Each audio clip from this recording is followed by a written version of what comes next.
if things don't go well for Israel, then we will participate. And that, of course, opens Pandora's box for all sorts of other things to come out, including the Russians, the Chinese, the Pakistanis, and so forth. And I think it can also defeat much of what we have.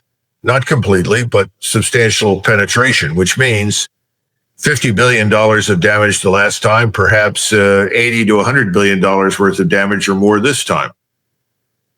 What the real question is, if we're right about that, and we think that the Iranian integrated air defenses are now much better than they were the last time. They may not be 100% of what the Iranians would like, but they're probably 60 to 70% of what the Iranians would like. You add that to this enormous strike arsenal. How long before the Israelis finally conclude that they cannot achieve what you just outlined? I think they're still dedicated and devoted, frankly, to this notion that they can decapitate the Iranian regime. The Iranians have already said, fine, do your worst, because we have redundancy. In other words, we have people lined up to take over in the event that some of our leaders or many of our leaders are killed. What then? Today is Wednesday, October 8th, 2025. My dear friend, Colonel Douglas Macgregor joins us now. Colonel, it's a pleasure. You and I spent the weekend together with some wonderful folks, very appreciative of the work that we do in the beautiful city of Dallas, Texas. And it was an enjoyable time, and I thank you for inviting me. I want to talk to you today about the U.S. And Israeli preparation for war against Iran. But before we do that, is Europe preparing for war against Russia, Colonel Macgregor? I think there are superficial preparations. The most significant ones, of course, involve the allocation of funds, specifically in Germany, hundreds of millions of euros, ostensibly for the purpose of reinvigorating the defense industry and turning out new weapons and new equipment. But of course, Judge, that takes a very long time. On average, to build a modern force, an army, it's usually about 10 years. And Germany's military establishment, particularly its army, is largely in ruins. So you're looking at a 10-year buildup. I don't, frankly, see that occurring. I think something well short of that will occur. But the man at top, Mr. Merz, certainly is very bellicose and makes it sound as though Germany wants war. I don't find any evidence for that with the population at all. What do you think is the true goal of Chancellor Merz? President Macron, God only knows how much longer he's going to be in office. They seem to be changing prime ministers every month. And the very unpopular British Prime Minister Starmer. Is this bellicosity, and I agree with you, it doesn't seem to be manifested in the populations, is this bellicosity somehow perceived by them as domestically popular, or at least domestically extending their tenures in office? Listen, I think the latter statement hits the nail on the head. These people want to stay in power. This is the senior class of the globalist school of political dominance that was convened years ago by George Soros. These are his products. These people are about as popular as the plague, and their populations, the electorates, want to get rid of them. The Germans are a little slower, but the French are well on the way, and Mr. Starmer is on the hit list as well. So I'm not sure that I would be too excited about these promises of massive military buildup aimed at Russia. I think it's all designed to strengthen and reinforce their authoritarian rule over the peoples of Western Europe. This week, Brussels is talking about confiscating $165 billion in Russian state assets in Brussels banks and somehow using it as collateral for a loan to Ukraine, a loan that, of course, will never be repaid. Will the Kremlin view this as an act of war, a theft of that magnitude? Well, if the Kremlin were to view various things as evidence for an act of war, they could have gone to war with us a long time ago. I think that President Putin, from the very beginning, has made the determination that what he wants to avoid at all cost is a war with the United States and NATO. Now, I think the United States is currently led by someone whose speech is reckless and often not carefully considered before he opens his mouth. But given some time, he has a habit of backing off from dumb statements. I think in Europe, the statements are equally stupid and reckless, but they can't get away from it. So if you're President Putin and you understand what's been going on, your tendency at this point is to hold fire because your assumption is that things will change. I think that's true. I think in Western Europe in particular, things are going to change. And they're not going to change in ways that are going to benefit the globalist cause. And with President Trump, you get on the phone, you call him, you talk to him, and then you get a very different impression from the one that he made publicly. And we've just had this happen with the Tomahawks. He went from, oh, yes, I'm going to give the Ukrainians Tomahawks.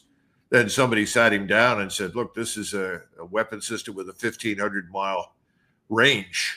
We don't have any control over where these missiles will be shot, where they will land, how much damage they'll do. But we know, based upon what we've seen of the Ukrainians, that they'll use them against civil populations and anything that produces anything of value for the people in the country. So I think that President Trump has now backed and said, look, we want to be sure we know where these Tomahawks are going to go, and we're not sure we're going to let them do whatever they want, and so forth. In Western Europe, it's very different. I'm very concerned about the Germans releasing these Taurus missiles to the Ukrainians, because that could be the proverbial Rubicon and result in our Oreshniks landing in various places in Germany. The German population doesn't want that, but this man in charge is determined to do whatever he can to stay in power. Before we leave this topic, I think this woman is a lunatic, but here's Ursula von der Leyen earlier today talking about so-called Russian threats to the EU. Chris, number 13. One incident may be a mistake. 2 incidents a coincidence. But 3, 5, 10. This is a deliberate and targeted grey zone campaign against Europe. And Europe must respond. Russia wants to sow division. It was Italian pilots under NATO's air policing mission that escorted Russian jets from Estonian skies. Ukrainian experts are sharing frontline expertise to help member states counter drone incursions. But we must not only react, we must deter. Now, the work has already begun. We are seeing the biggest surge of defence spending in the history of the Union. Now we need a precise pan-European plan, coordinated very closely with NATO, on how to move forward. Tackling Russia's hybrid war is not only about traditional defence. It is about software for drones. It is about spare parts for pipelines. It is about rapid cyber response teams. And it is about public information campaigns to spread awareness. We either can shy away and watch Russian threats escalate, or we meet them with unity, deterrence, and resolve. This lady wants to be the commander-in-chief of a European military. Well, that's not likely to happen. The so-called drone incursions over Poland, when we picked up the pieces of the drones that were guided into Poland, we discovered that most of them contained Polish and Swedish SIM cards. So unless the Russians are now purchasing that kind of computer guidance system from Sweden and Poland, which is clearly not the case, this was not a deliberate act by the Russians. And NATO quickly responded and said, this is not considered a threat to NATO or an incursion into NATO space.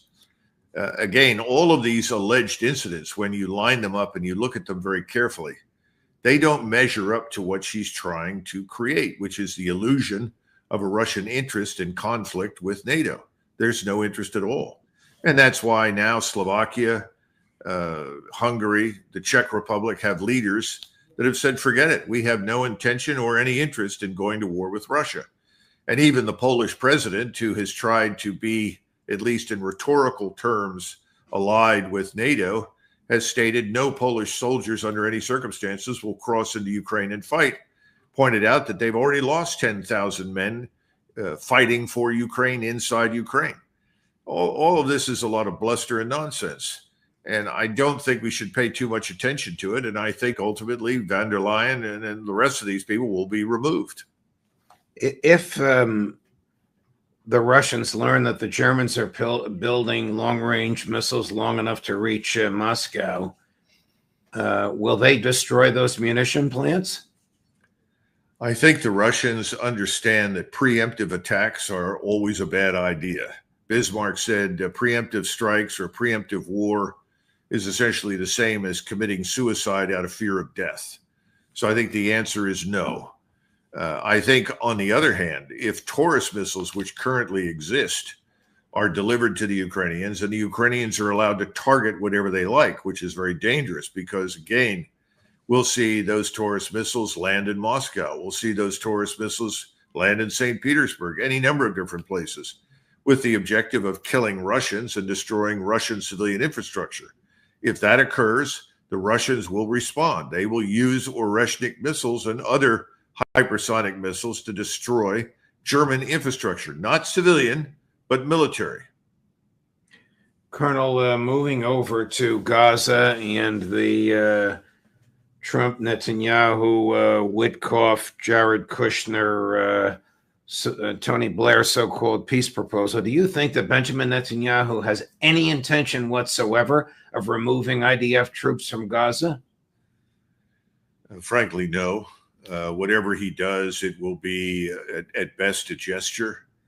And that's why I sent you something that Chris Hedges read on his program, which was a leaflet from the IDF. And it made it very clear that the people in Gaza and eventually, I think, on the West Bank have a choice. They can either flee or be killed.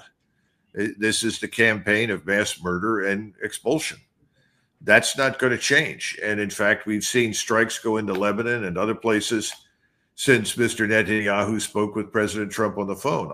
I don't think President Trump has any real influence over Mr. Netanyahu. So the short answer is I don't expect anything of real substance or value to come out of these talks. Well, why should Hamas even negotiate with the Israelis? This is the very same negotiating team the Israelis tried to murder in Doha. I think the view in Hamas and probably in much of the Middle East is whether you like it or not, you have to give it a shot. You've got to try. You've got to talk and see if anything good can come of it. And I think their expectations are very low. And I'm sure they're all watching the skies overhead and they're very concerned about their own lives. But if they refuse to talk, they refuse to meet with the Israelis, then they will be accused of wanting this war to continue into perpetuity. So I think that's what it boils down to. You know, right now, there are lots of people who want desperately to end this. I mean, the Egyptians are a good example. They're talking about bringing additional U.S. forces into the Sinai. They're hoping that we'll get between the Israelis and them. They're worried about what's happening not only in Gaza, but in Lebanon, in Syria. This whole thing is explosive. It's a giant tinderbox. No one knows what will actually bring it off. And then we have Iran looming on the horizon as the next major target for Mr. Netanyahu. Before I ask you about U.S. military preparation for a war in Iran and maybe a war in Venezuela, I want to ask you about President Trump. You mentioned earlier that he says things differently in public than he says in private. Well, we all know that. He has publicly told Prime Minister Netanyahu, I'm not going to let you annex the West Bank, even though they have de facto annexed it already. And he has publicly said, now that we have an agreement in principle, stop the bombing. But Netanyahu has thumbed his nose at both of those public statements. Is it likely he has contradicted himself in private to Netanyahu, or is it likely Netanyahu knows who's the boss between the two of them? We have to consider the possibility that what he says in private is different, unfortunately. And I think he does know who's boss, and the boss is Netanyahu. at least insofar as events in the Middle East are concerned, President Trump is not in control. Mr. Netanyahu is in control. And I don't see any evidence that that's going to change in the short run. So I think that privately, it's eminently possible he says, look, I've got a lot of people who are extremely upset about what's going on and our support for what you're doing. I have to make these statements in public. He may well have said that. And Netanyahu may have nodded. We understand completely. And he's going to continue doing what he's doing regardless. That's a possibility. But right now, Mr. Netanyahu is in charge. Let's face it, those are the facts. Colonel, what military preparations is the United States making, of which you are aware, for an invasion or to support the Israeli invasion? I'm sure there's a difference, and you can tell us, of Iran. Well, I don't think the Israelis are planning on invading Iran. That's very unlikely. Now, will they pre-position what we would call special operators and intelligence agents in Iran? I'm sure they already have, although it's probably more difficult now than it was before. But it's still, unfortunately, surprisingly easy to buy people. And even though you execute them as traitors later on, that still is appealing to too many people. And I think that's happened in Iran and other countries in the Muslim world. Now, having said that, we are moving ammunition. We are moving weapon systems into the region, into the Eastern Mediterranean, into the Red Sea, and probably, I don't know much about the Indian Ocean. I can't comment on that, but we know those things have happened. We know that we have at least 2 batteries of theater high altitude air defense missiles on the ground. We know that inventory of missiles has been built up since the last round for 12 days.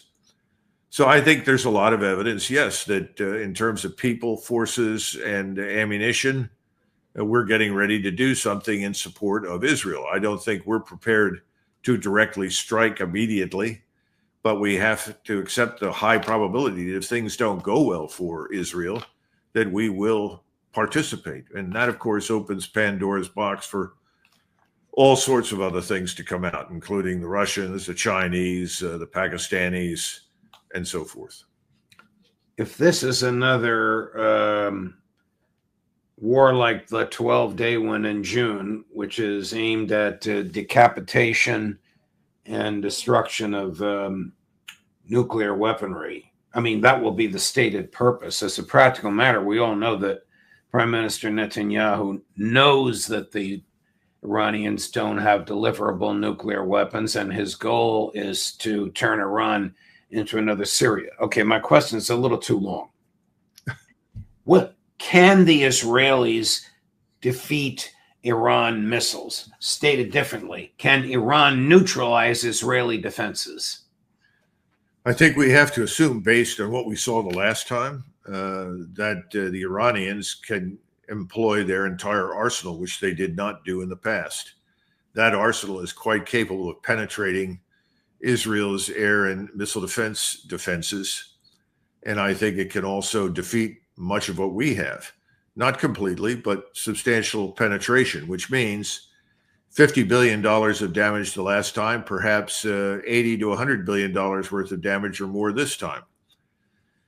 What the real question is, if we're right about that, and we think that the Iranian integrated air defenses are now much better than they were the last time. They may not be 100% of what the Iranians would like, but they're probably 60 to 70% of what the Iranians would like.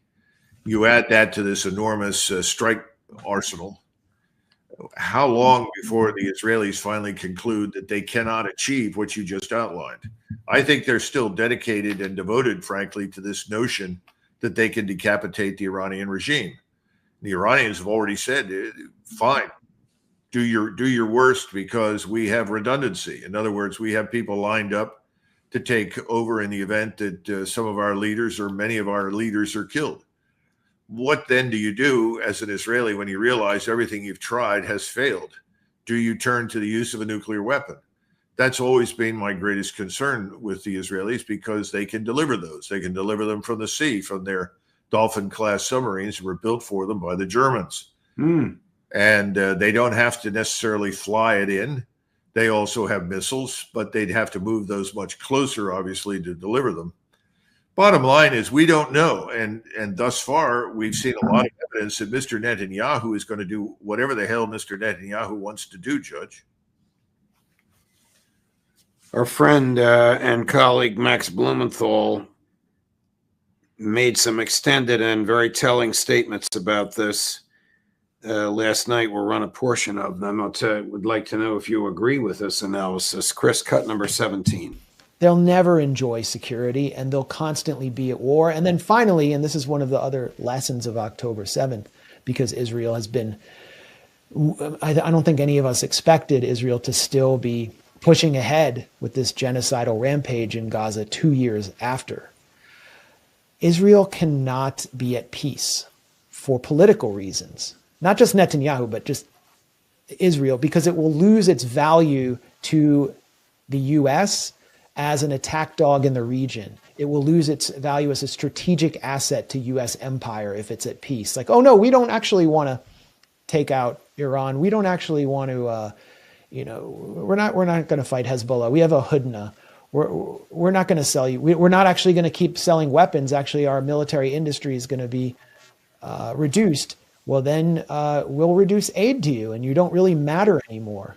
And you're just going to shrink away into the region. So Israel, for the rest of our lives, will be engaged in this kind of war as it expands its secret nuclear facility at Dimona outside the purview of the IAEA, as it has been doing for the last 2 months in very aggressive fashion as it ramps up the Samson option. Was from the Provoked podcast by our friends Scott Horton, who was with us Saturday night in Dallas, and his colleague Daryl Cooper, friends of both of ours. Will the Israelis use nuclear weapons on Iran? I can't rule it out. I'm not going to sit here and say with absolute certainty that they will turn to a nuclear weapon to achieve their aims. But remember, this also assumes that Iran has an impact. Iran can have a devastating impact on Israel. And if the Israelis conclude that they can't protect themselves from that, they may well turn to the use of a nuclear weapon. Now, I think what he said about Dimona is absolutely correct, and I'm sure Scott Horton would agree. I would back away from some of the assumptions about the utility of Israel as the attack dog to us. I think that's overstated. Having said that, the other piece of this, and this is something you will appreciate, Judge, is that I do think that they are engaged in an eternal war for perfect security. Now, people say, well, that's ridiculous. If we go back and look at Napoleon Bonaparte and his invasion of Russia, it was essentially a search for perfect security. Bonaparte did not think he would be safe on the throne of France until he had vanquished all of his potential enemies. This is, by the way, something we can watch in any number of films about the Italian mafia. This obsession with security means you've got to destroy everyone and you trust no one around you. I think that particular mentality is very strong with the Israelis. And they think it's their God-given right, in view of the Holocaust, to essentially kill at will and destroy anybody, anywhere, at any time that they think is a potential threat to Israel. And that means permanent war. I think that's much stronger, frankly, in their thinking than the bit about being an attack dog for us. I've asked you this before. I know the answer, but I have to ask again. And I'll ask about both countries. Do Venezuela or Iran propose the slightest threat to the national security of the United States? No, absolutely not. But there are people that think very strangely. Someone sent me a note recently and said, look what the Venezuelans did to Laken Riley. Now, I'm sure most of your audience remembers the horrible death and the injury inflicted on that girl. And this was by a criminal that had been allowed into our country by President Biden and Mr. Mayorkas from Venezuela. And I said to this person, if you're angry at what has happened because this person came from Venezuela, you need to direct your anger at Mr. Biden and Mr. Mayorkas, not at Venezuela. Well, they deliberately released people from prisons. They probably did. There's no doubt in my mind, but what that probably did happen. But declaring war on the people of Venezuela, bombing them into submission, destroying that country is, in my judgment, unjustified.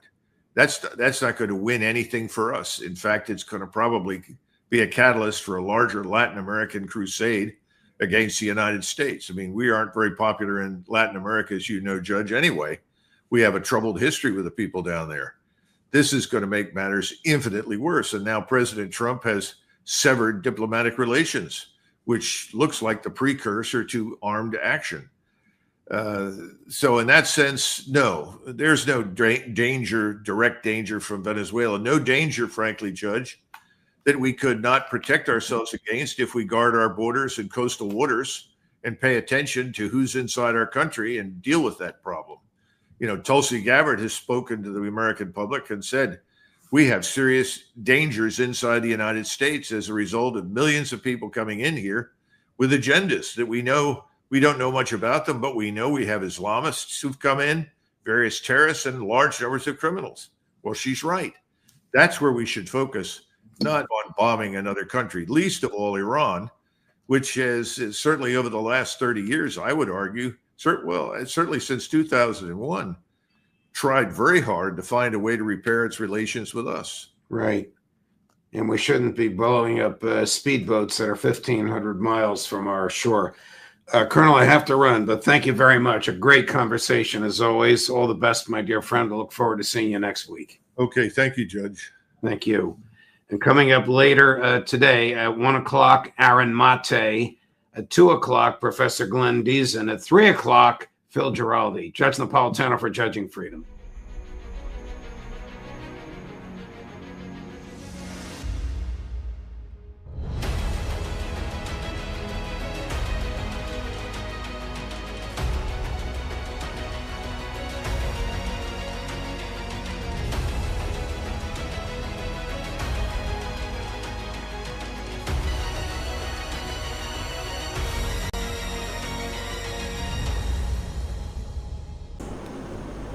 So what are the key claims and argument by Macgregor? Iran's growing air defense and missile capabilities. Macgregor argues that Iran's current air defense and missile infrastructure has matured to a point where it could seriously challenge Israel's defense, assessing it has 60 to 70% of what Iran would want. He implies Israel cannot a knockout victory with impunity. Second claim, decapitation disruption as Israel's likely strategy. He suggests Israel's preferred option in a conflict would be to target the Iranian leadership and key nodes, that is decapitation, or to balkanize the country to weaken its cohesion rather than a full occupation. Existential framing by Tehran. According to Macgregor, Iran would treat as Israel or US attack as existential, responding with everything at their disposal and showing a little restrict US involvement and alignment with Israel. He contends that the US will be drawn in and that American forces and assets are being positioned in the region already. He argues that Israel in many respects has more control over US and risk and costs.